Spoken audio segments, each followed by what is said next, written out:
Hey everybody, Gears here, and while it's only been a couple days since the last video posted, it's actually been almost 2 weeks since I really put any big efforts into this. It's only in the last couple days that I've really started to get back to this.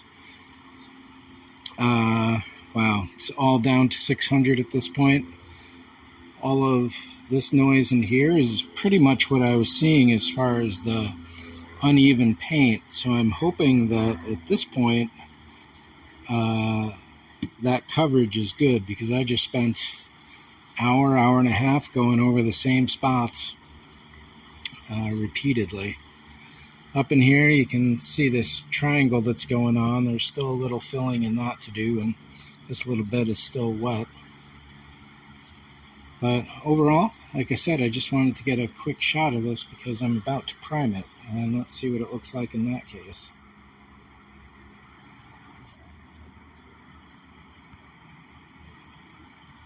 Much better. So I'm going to give this 20 minutes and then I'll give it another pass. Then get on to work tomorrow. It's getting to the end of the day. Over here, this is likely the end of the bodies for the engines, but there's still little touch-ups to do around the edges. The wing, that's getting pretty close to done.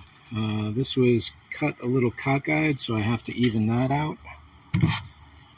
And then there's a little bit to do in there. When it comes time to attach the wing, or at least set the final form, I'm going to take some plastic wrap all around this thing,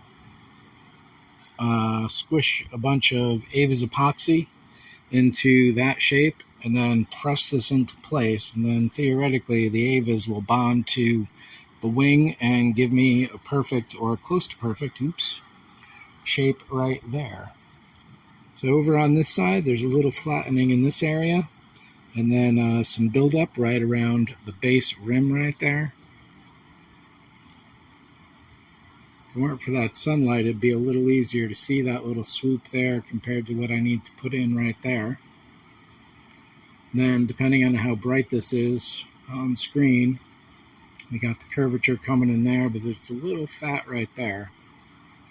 And then down here, I think this swoops in at a tighter angle than it does over there. I'm going to have to get another template and flip it over to make sure, but otherwise flattening this out in here and then maybe scooping a little right in there will just about do it on that piece. I had thought I was going to make this really distinct shape in here for water drainage, but as long as everything is flowing towards the outside, all these angles, then there shouldn't be any water worries at that, because the nose is going to flip on top of this. So any water would have to come up through the bottom, over the top, and then get in there. So yeah, a little bit in this area, and if this looks as good as it does, and there's no way to tell with the paint stripes going on here, so that's got to dry and set and maybe a light sanding before I can really see how good that is. This shape here,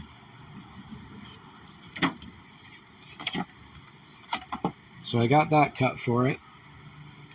Just going to bond this in place. This little swoop here is the difference of these two sides, and depending on where I place this and how I place this, that swoop kind of go, well, it doesn't quite go away, but if we match this side here, then I got to cut down just about in there and even that out. And that's not too tough.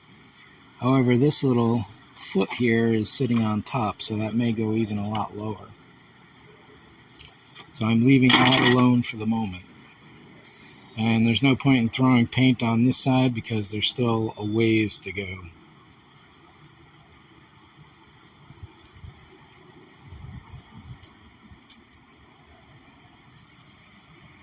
So yeah, some cross-hatching with the paint to get rid of the stripes in one direction.